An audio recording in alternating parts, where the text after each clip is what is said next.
Council. Rush, weekdays at 9 on KSMX.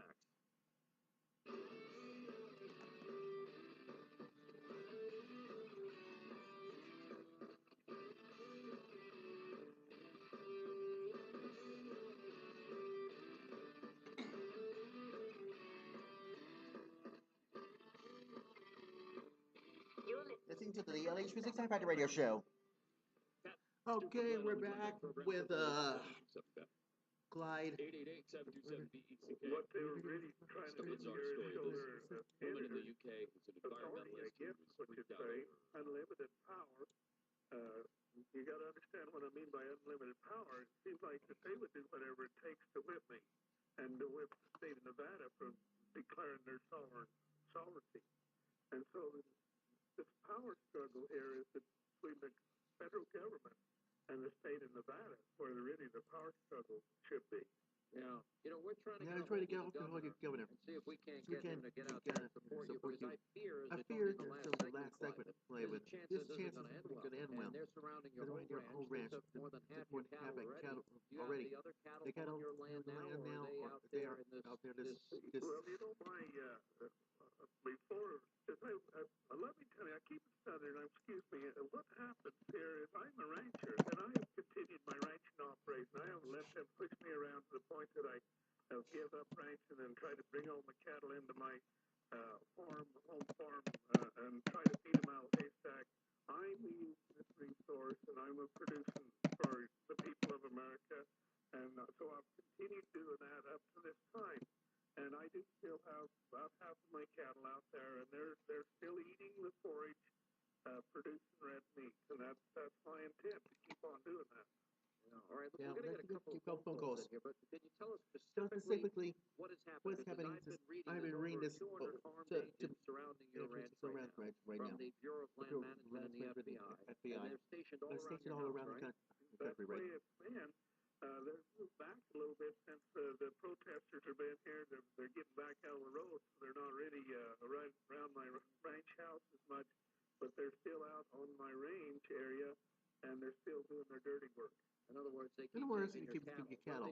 They just get out there, they take your cattle, round them up, put them in a truck and pull them away? Yes, and then they have these 200 agents, with heavy arms protecting them. Tell us about what you know in terms of confrontation that has occurred, not only with your son, but some of the elderly people. What have they done? What have they done? Most of those people have been just exercising their First Amendment rights, walking around along the highway or something, and standing taking pictures. That's the only, so they've had no reason except their presence. And so then they've taken and wrapped them around, ground their heads in the gravel, and handcuffed them and hauled them away. Plus, later, set their dogs on them. I mean, and the older lady, the report I got there, the big old BLM ranger comes up behind her, and she's probably the littlest, skinniest old this lady there, and she picks him up and just throws him right over his hip onto the ground. And the Las Vegas Review-Journal had a real nice picture. Well, it's nice, terrible picture of her on their front page yesterday morning. Yeah. There's a lot of people who want to talk to you, Clive, and let me get a busy telephones here. Stan is in Jasper, Alabama, on the Time Radio Show. Richard Clive Bundy. Great to speak with you, and I've been listening to Clive, and I had a couple concerns from a law enforcement perspective. We've got to keep in mind that these officers are out there doing their job. They may not agree with what they have to do, but they have a job to perform out there. I'm sorry to hear that people were tased or roughed up or whatever, but more than likely it was not responding to a lawful order or something of that nature. But my question for Clive, and maybe for you, Sean, you could reach out to Jay Sekulow, is what legal remedy does Mr. Bundy have in this situation?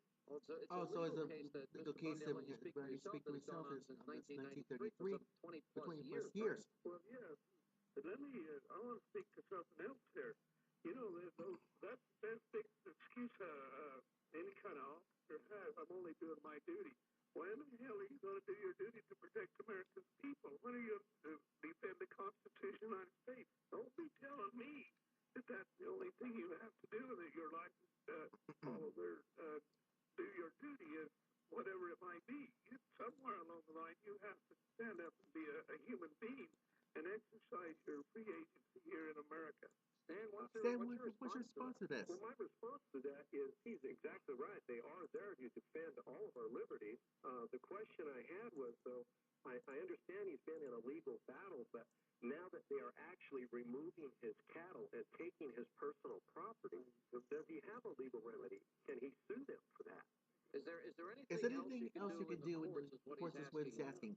Cliven? Yes. Is there anything else Stan's asking? Is there anything else? Any other court remedy you might be able to pursue now that they're taking your cattle? Well, no. No. It's going to have to be done by force now or by the governor of the state. But really, the person that should be protecting my cattle is the Clark County Sheriff. And let me tell you why. We have a court order from a foreign court, not a state court. I have never had my due process in a state court. We're dealing with state real property. When sentences or federal government have anything to do with real property in the state of Nevada. And another thing I want to make clear, I do not have any type of contract with the United States government. I graze my cattle on the state of Nevada, in the state of Nevada. I'm not crossed any kind of lines or any kind of nation. I'm a citizen of the state of Nevada. That's where my cattle graze.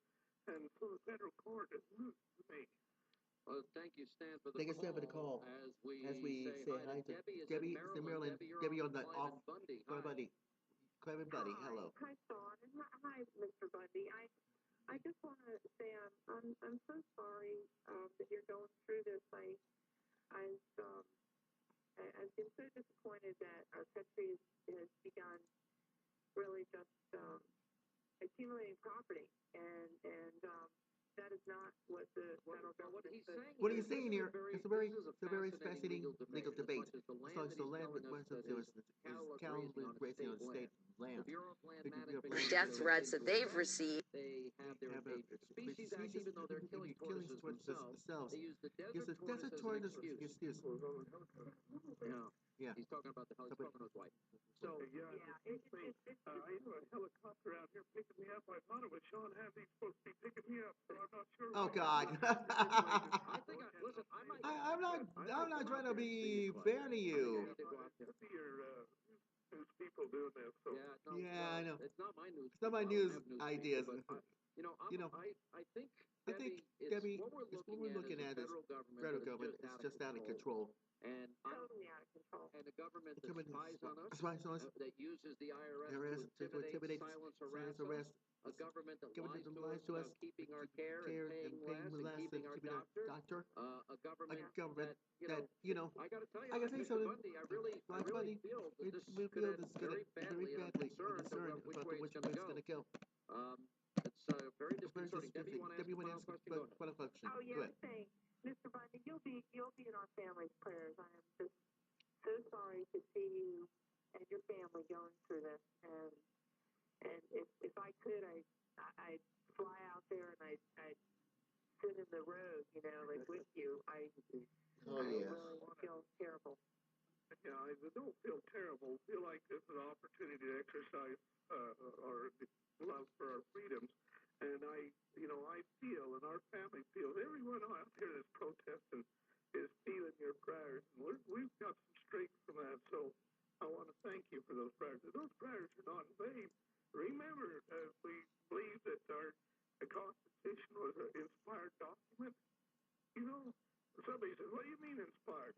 Well, I'll tell you, those founding fathers were on their knees and every day, and personally on their knees every day, and they went to those conferences with inspiration. And that's how come we got a good government like we've got.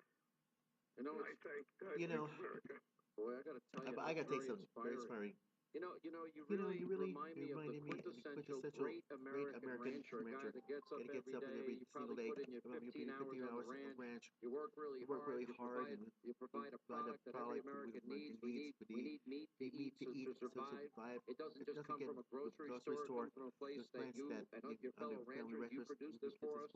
And you know what? This is not land they need. This is not eminent domain. There seems to be no reason that they're precipitating this fight except just to exercise power and control. It's unbelievable. So we will do John, New Jersey. you're on John, with Clive and you- Bundy, the rancher. Hi. Hi, Mr. Bundy, how are you? I'm fine. Happy to be on with you. Thank you very much. It's a pleasure is all mine. I just want to tell you, I'm a law enforcement officer in New Jersey, and I feel for what you're going through. If I had the money, I'd be out there with you, standing right by your side, with the proverbial guns blazing, because I think what the federal government is doing is absolutely disgusting. They need to They need to stand down. They need to stop precipitating a showdown here. They need to get out of the way, and they need to figure out a better way to deal with this than what they're doing. Because you know what? Before this is all said and done, I'm afraid somebody's going to end up dead here. And the government needs to think before they act and think about what's their end game here. They want to take on a rancher and show how big and tough and mean they are. A guy that pays his taxes, a guy that obeys his law, a guy that is working his butt off. This is what they want to do. I guess they must have some incriminating spying information they have. This is outrageous. This is outrageous to me. I don't know. It's really hard as a rancher to understand why they would want to keep us from producing. It's not only ranchers, it's a whole agriculture system where all of these EPAs, on and on and on. These bureaus are crushing agriculture in America to the point maybe we won't be able to feed the people before long. There's a lot of this western land that could be used and do just like I'm doing, producing something that's good for the economy. And yet it seems like our government just crushes us until we give up, go broke, and we quit. And it's not, this type of a business is not something, say, somebody out of the city can come and take over. It's something that has to be a generation out there. It has to be our custom and culture to be able to do this and have the right kind of cows for the desert. And all these things are specialties. Clive, and I went out. There was a story out in California that we covered a couple of years back, where it was in California Central Valley, and they were experiencing a terrible drought. And I went out there, and I met with the farmers. I met with the people that live there. Listen, these are the guys Everybody that wants are the farmers and all that stuff. producing all the food that we eat, like you. And because the government, they weren't allowed to plant, build their crops, pursue their livelihood anymore, because the government was hoarding the water, and they wouldn't release it to the farmers because they wanted to protect the little two-inch fish called the Delta smelt. Well, sure, and that's the same thing here on the tortoise. The tortoise thing is 20 years old. It's sort of tired. They're actually killing tortoises now because they got too many of them. And, I will make this statement. All of the government protection, all of the money that they spent, they never saved no turtles, even to the point they're killing them. Yeah. The tortoises, Good point. Stress. There's a landowner right now in California called Andy Berry. Now they're using eminent domain, and they're taking this guy's home, not for a road or some economic development project, which is bad enough. In their case, they're taking their land, the government, simply because they want the quote open space. Well, it's not their land. It's not their land. They don't have a right. They don't have a right to this. This is this land that we're stepping on right now with these protesters. It is in America, and we're happy we're part of America. But its land belongs to the state of Nevada, the people of Clark County. We, the people, have the sovereignty here, and we want to do some good with this land. Well, you are doing good. It's land. Well, now they've taken your cattle. Listen, Mr. Bundy, we're almost out of time. Keep our thoughts and prayers against the bureaucracy that is brutal and lacking all proportion of common sense. This to me is an issue of freedom. I admire you standing up, and I hope and pray that some sense comes into the government before something horrible happens again. I hope and pray. The sense has got to come into our governor of the state of Nevada. They've got to basically demand the United States government to get out of their state and quit harassing their citizens. All right, Clive and Bundy. Now we're going to go out there next week, our team, and we're going to see you next week. I look forward. I may be going out there myself. Hey, thank you, Sean. Appreciate it. This is going to end in a disaster. This is now a simmering disaster. Potential disaster. Okay. For what? For what? For what? Not even land you're using. For God's sake, what are they doing? Take a quick break.